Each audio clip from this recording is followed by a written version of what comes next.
Paz y bien, soy el hermano Jesús María Bezuna Artea y aquí estoy con ustedes. Soy sacerdote capuchino franciscano, católico, y pues seguimos con nuestros temas sobre las bienaventuranzas, esperando que sean de su agrado. He leído algunos comentarios de los que han escrito a pie de página en YouTube. Les agradezco mucho. Me da gusto que, que les ayuden a entender esta experiencia tan importante de nuestra vida cristiana, como las bienaventuranzas o la felicidad como punto de referencia de nuestra vida. Esta felicidad que Jesús nos la describe a través de estos rasgos que llamamos bienaventuranzas. Hoy comentamos y explicamos la bienaventuranza que dice: bienaventurados los que lloran, porque serán consolados. La tercera bienaventuranza, quizá una de las menos entendidas,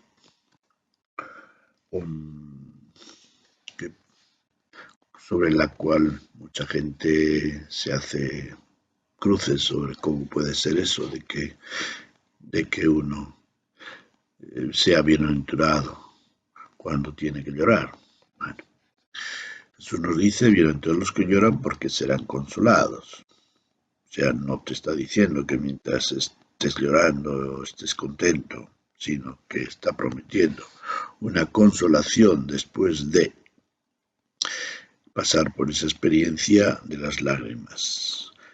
Bueno, de todas maneras, espero que a lo largo de la explicación que les ofrezco a continuación en estos 30 minutos les sea provechoso y les aclare, para que ustedes valoren mucho, como todas las demás, esta bienaventuranza.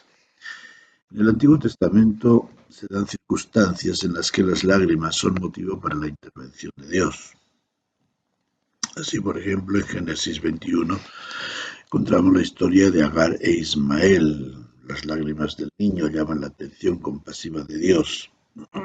En Génesis 27, las lágrimas de Esaú provocan la compasión de su padre Isaac para darle una bendición. En el capítulo 11 de Números, el pueblo llora en el desierto y Moisés intercede ante Dios. En el libro de los Jueces, capítulo 20, el pueblo llora por sus derrotas y pide a Dios misericordia hasta que Él se compadece. Y Santiago, en su carta, capítulo 5, invita a los ricos a llorar por sus injusticias, como una forma de arrepentimiento, claro. Pareciera que esta bienaventuranza está rayando en el sadismo y que Dios se complaciera en vernos sufrir para entonces venir a consolarnos. Nada de eso. La conducta de Dios en el Antiguo Testamento y de Jesús en su vida pública prueban que no es así. Jesús era consciente de la realidad por la que pasaba mucha gente de su entorno social. Quizá oyó a su madre contar la masacre de Herodes, dando muerte a tantos niños inocentes. Quizá oyó a su padre contar la masacre de tantos judíos que habían muerto en diferentes ocasiones a manos de los romanos. De hecho, una vez, mientras platicaba con la gente, algunos se acercaron a él para contarle el incidente de unos galileos cuya sangre había mezclado Pilato con la de sus sacrificios. En el capítulo 13 de San Lucas aparece ese episodio. ¿Qué esperanza había para tanta gente que no podía contener sus lágrimas de dolor, de impotencia, de desesperación?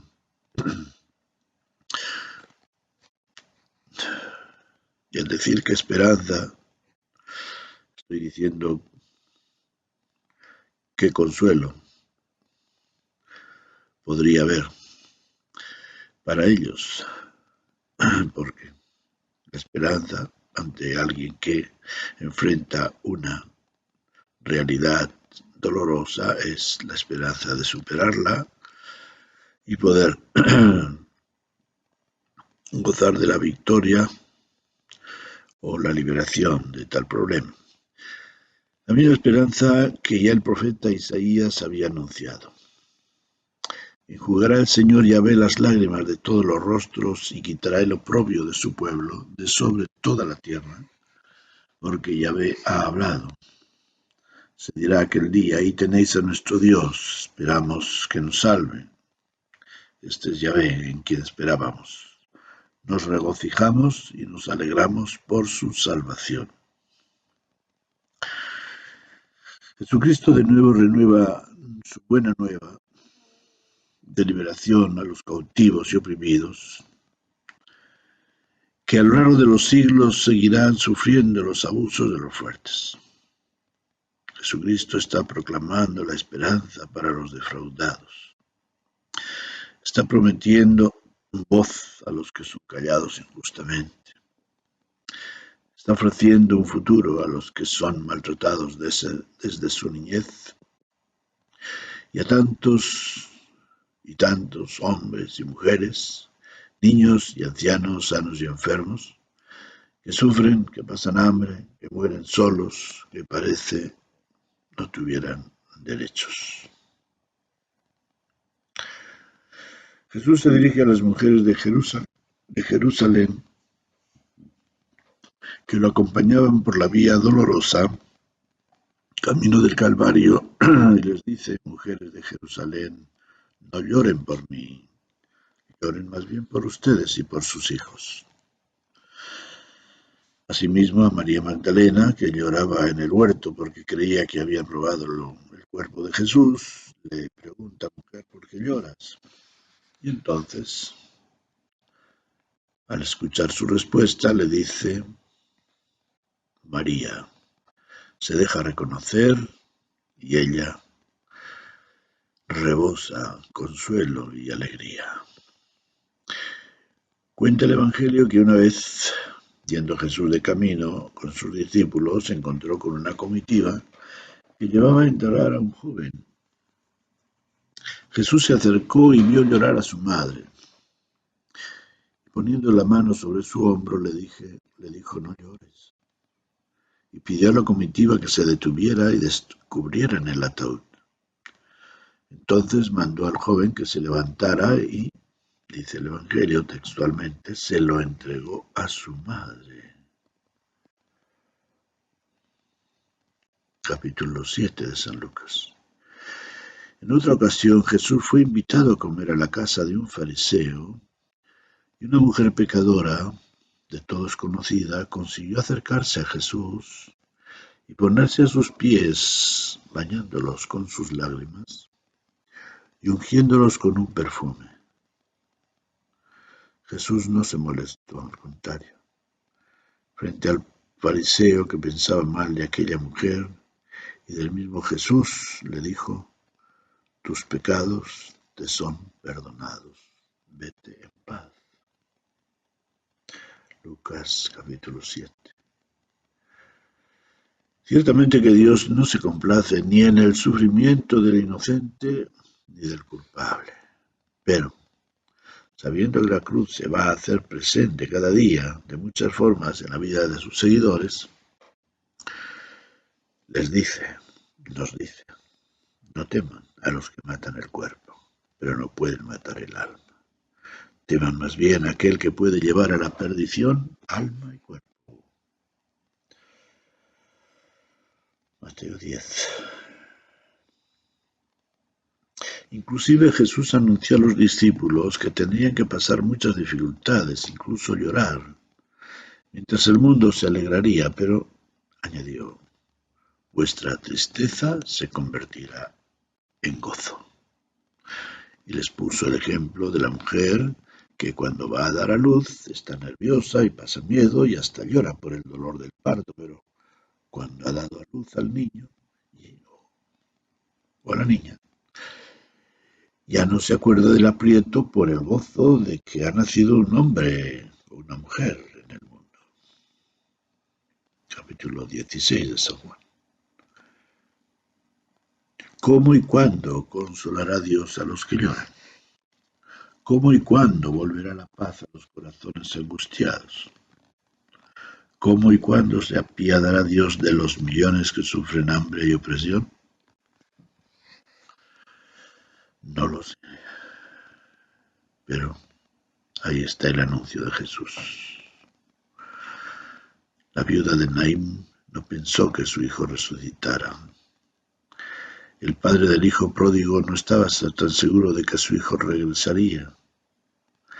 La mujer pecadora no sabía que Jesús perdonaría sus pecados y la liberaría de la muerte.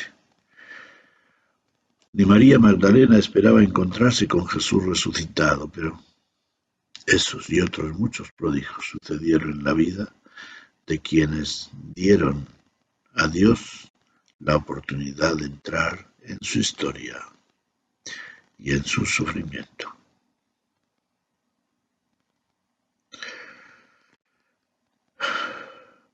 Por ello, vamos a hacernos algunas preguntas. Tu experiencia personal, ¿qué han significado o significan las lágrimas?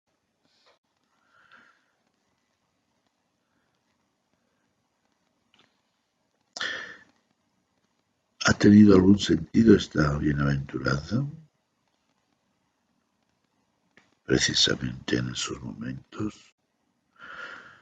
tristes donde han brotado las lágrimas espontáneamente de tus ojos. En tu experiencia eclesial, ¿con quiénes te sientes solidario para llorar? ¿Qué formas y sentido tiene el llorar para ti?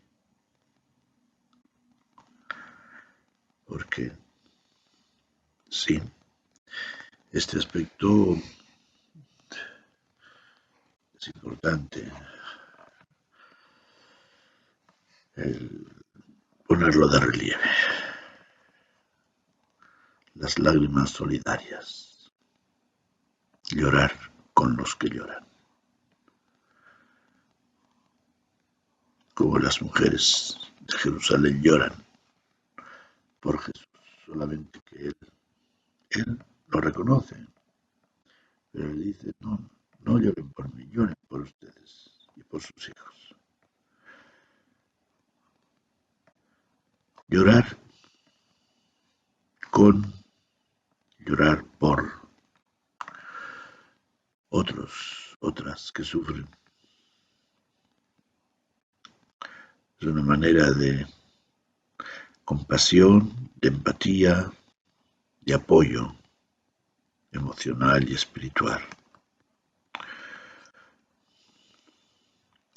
Tu experiencia de vida familiar, comunitaria,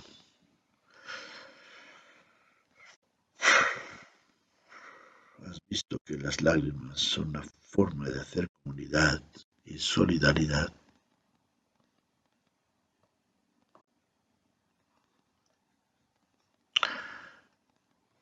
Las lágrimas son fruto de unas emociones fuertes.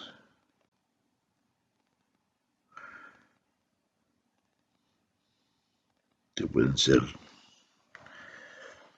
o estar originadas por distintas razones.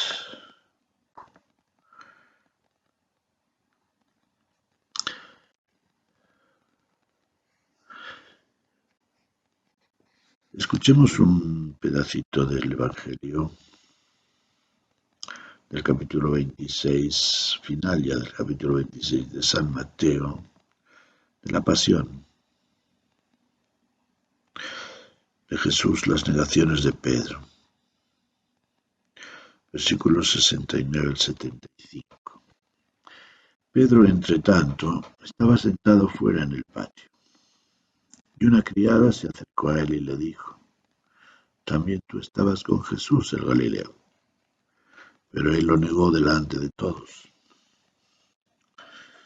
No sé de qué me hablas. Cuando salía al portal, le vio otra criada y dijo a los que estaban allí: «Este estaba con Jesús el Nazareno». Y de nuevo lo negó con juramento: «Yo no conozco a ese hombre».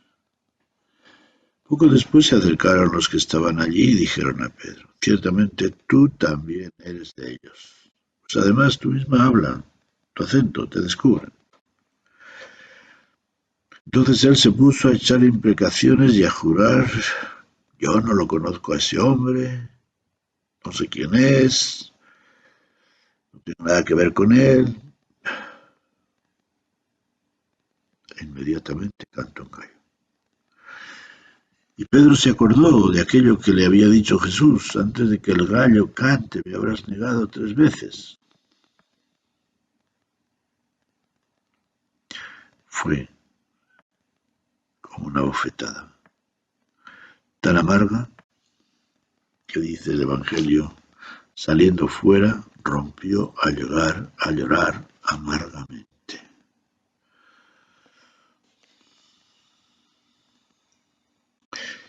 Y una breve historia florecilla franciscana también al respecto.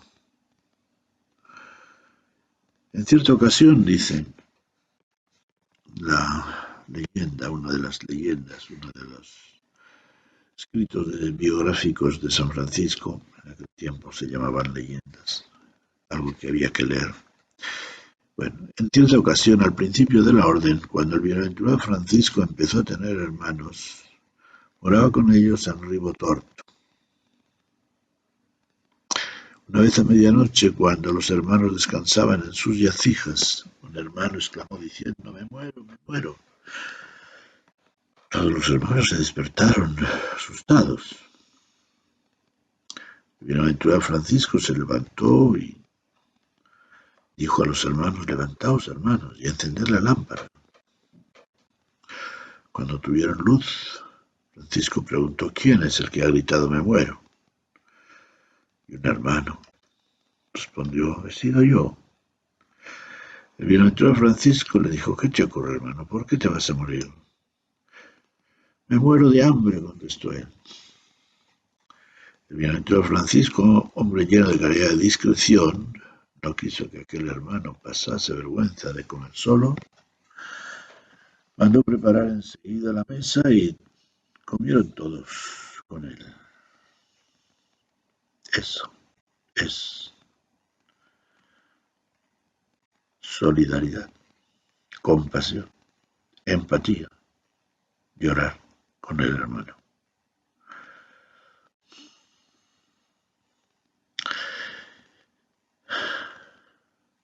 Vamos a repasar un poco algunas situaciones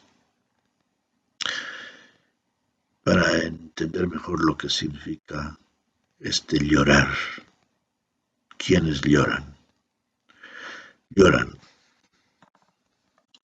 quienes llevan la cruz de cada día.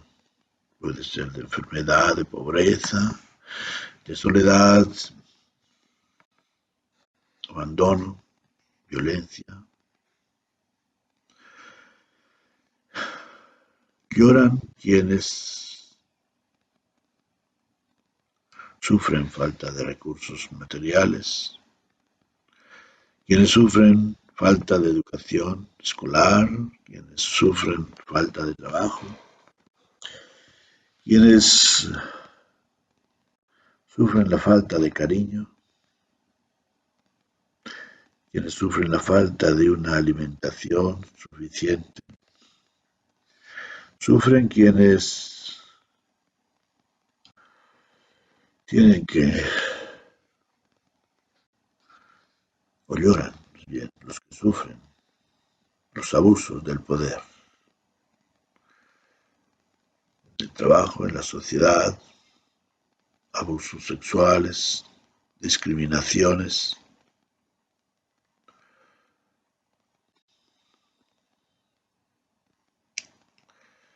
Y lloran quienes sufren las consecuencias del autoritarismo, del hambre, del frío, de la guerra, del terrorismo, de la cárcel, de haber cometido algún crimen, de un salario insuficiente, de sentirse rechazado por su raza, color o por su situación documentada, quienes sufren las consecuencias de adicciones al alcohol, drogas, y lloran quienes sufren las consecuencias de la corrupción social, política y las consecuencias de la infidelidad matrimonial.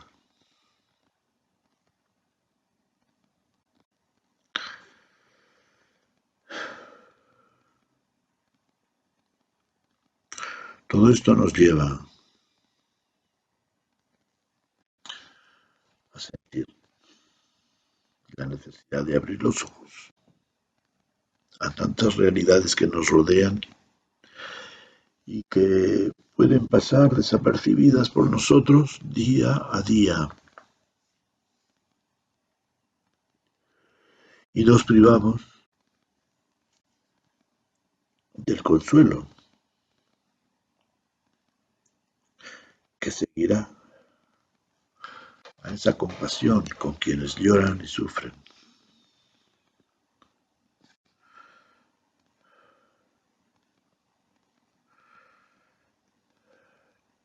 Vamos a concluir con una oración, hoy un poco más larga que otros días porque tenemos un poco más de tiempo. Padre, Padre bueno, tú escuchaste las lágrimas de Agar, temiendo por la vida de su hijo Ismael. Que las lágrimas de las madres por sus hijos sean también fecundas. Padre bueno, no quieres sacrificios, sino misericordia. Que tu misericordia providente asista a quienes sufren para alimentar a sus hijos. Padre bueno, del hijo pródigo, tu corazón dio un vuelco de alegría. Que sepamos alegrarnos con quienes vuelven al camino del bien.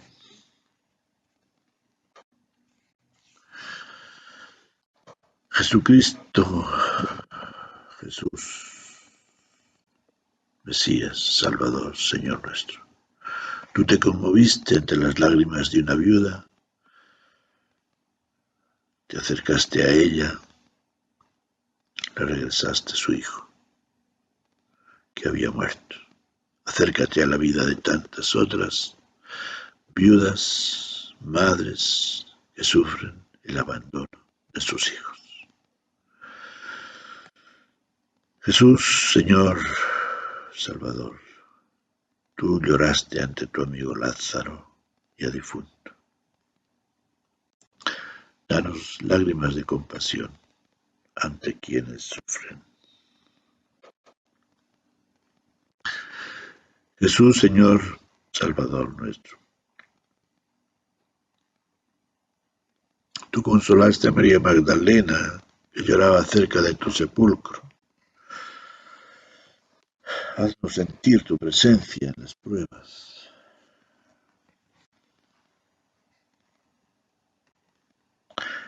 Espíritu Santo, don de Dios Altísimo, fortalece a quienes lloran y anima su esperanza. Espíritu Santo Consolador, hazte presente con quienes necesitan consuelo y haznos fuertes para consolar a otros. Espíritu Santo, Paráclito,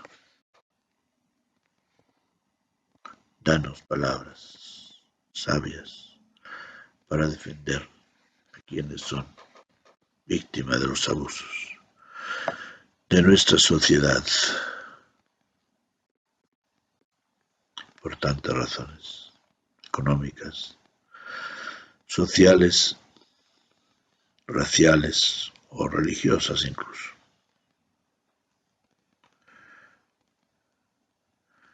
Espíritu Santo, manantial de vida eterna, inspira vigor a quienes caminan cansados, inspira esperanza a quienes no quieren caminar.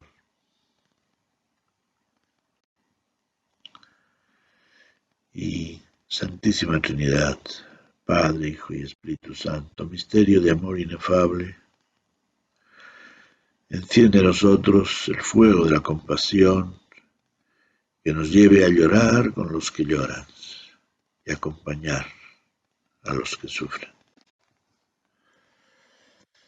Bueno, amigos, espero que esta reflexión, que ustedes la puedan rumiar, meditar, reflexionar, sea una experiencia misma de la bienaventuranza.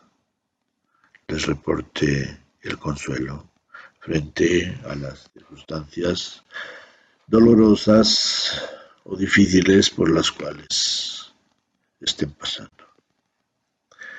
Que el Señor los bendiga. Paz y bien.